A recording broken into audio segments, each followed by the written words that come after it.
સામાન્ય નાગરિકોને નેતાઓને મળવું હોય એટલે તેમને ધક્કા ખાવા પડે છે।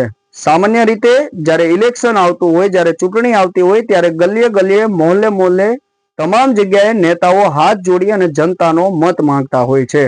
જનતા જ્યારે મત આપી એટલે કે આશીર્વાદ આપી તેને નેતા બનાવતા હોય છે। નેતા બનાવ્યા બાદ એ જ નેતા સામાન્ય જનતાને ભૂલી જતી હોય છે। જનતાના પ્રાણ પ્રશ્નોને કોઈ પણ રીતે રજૂ કરવા માટે તેને ધક્કા ખાવા પડે છે અથવા તો વિવિધ પ્રકારની ઓળખાણો આપવી પડે છે। આ ઓળખાણો આપ્યા બાદ સાહેબ કામ કરે તો ઠીક છે, નહીતર જય સીતારામ।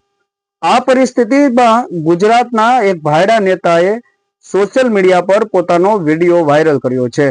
તેઓએ કહ્યું છે કે ગુજરાતની અંદર ગુજરાતના ધારાસભ્યોને આપવામાં આવેલા ક્વાર્ટર એટલે જનતા માટેની આ 24 કલાક ખુલ્લી રહેલી બારી છે। આ ભાયડો ધારાસભ્ય સ્વતંત્રતા ભારત સમાચાર એટલા માટે કહે છે કે તેણે આ વિડીયોની અંદર ગુજરાત સરકારે આપેલા ધારાસભ્યોને જે પ્રકારથી બંગલાઓ આપવામાં આવ્યા છે, જે એપાર્ટમેન્ટો આપવામાં આવ્યા છે, તે એપાર્ટમેન્ટ કેવી રીતે લેવામાં આવે છે, એનો ખર્ચ કોણ ઉપાડે છે, તે તમામ પ્રકારની વિગતો કરી છે। શું કહે છે આવો જોઈએ આગળ વિડીયોમાં।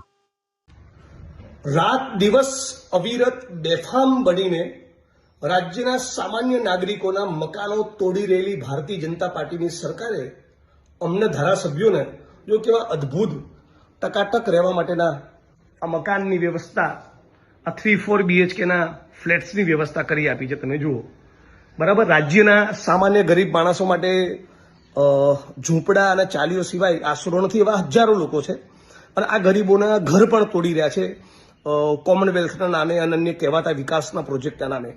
તો વિડીયો ખાસ એટલા માટે બનાવી રહ્યો છું કે ફરી એકવાર એ વાતનું ટકોરો મારીને કહેવા માંગુ છું કે આ ફ્લેટ્સ, આ વિધાનસભાના તમામ સદસ્યોને આપેલા મકાન એ રાજ્યના નાગરિકોના ટેક્સનો પૈસો છે। એટલે ગાંધીનગર તમે કોઈ પણ પ્રશ્નની રજૂઆત કરવા માટે સચિવાલય આવો અને તમારે ક્યારેક પણ રોકાવાનો પ્રશ્ન હોય તો સીધો કોઈ પણ ચિંતા કર્યા વગર તમારું એક આઈડેન્ટિટી કાર્ડ લઈને સીધા મારા MLA ક્વાર્ટર પર આવી જવું। એના દરવાજા કાયમ તમારા માટે ખુલ્લા છે। રાત્રે 12 વાગે પણ તમે આવશો તો અહીંયા તમને રહેવાની વ્યવસ્થા મળશે અને તમારું આઈડેન્ટિટી કાર્ડ લઈને આવવું અને મહેરબાની કરીને કોઈ વ્યસન નહીં કરવું। બાકી આ મારો ફ્લેટ નથી, આ મારું ક્વાર્ટર નથી, આ ગુજરાતના નાગરિકોનું ક્વાર્ટર છે। તમારા ટેક્સના પૈસેથી મારો પગાર થાય છે। તમે જ મને ચૂંટીને મોકલો છો। એ વડગામ વિધાનસભાના લોકોએ કે આખા ગુજરાતના લોકોએ બધા માટે કહું છું, ગમે ત્યારે આવીને તમે અહીંયા રોકાઈ શકો છો।